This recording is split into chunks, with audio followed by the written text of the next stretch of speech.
যা বাবা, এবার বাড়ি ফিরে যা। অনেক রাত হয়ে গেছে। জঙ্গলের পথ ধরে বাড়ি ফিরতে ভয় করবে না তো? না না, কিচ্ছু হবে না। তারপর সিধু জঙ্গলের পথ ধরে বাড়ি ফিরতে থাকে। হঠাৎই তার গাটা কেমন ছমছম করে ওঠে। সে দেখতে পায় সদ্য চিতা থেকে উঠে আসা এক বড় কঙ্কাল ক্রমশ তার দিকে এগিয়ে আসছে। তার গোটা গায়ে আগুন জ্বলছে, আর সে তার দেহ দাঁড়িয়ে করে বিচ্ছিরি ভাবে খিলখিলিয়ে হাসছে। তার দুটো লম্বা হাত বের করে যেই সিধুকে জড়িয়ে ধরতে যাবে, সিধু চিৎকার করে ওঠে, মা! সাথে সাথে আকাশে জোরে বিদ্যুৎ চমকে ওঠে।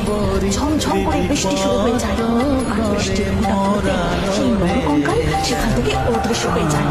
এইভাবে বারংবার মা কালী সিধুকে এই বৃত্তের হাত থেকে রক্ষা করেন।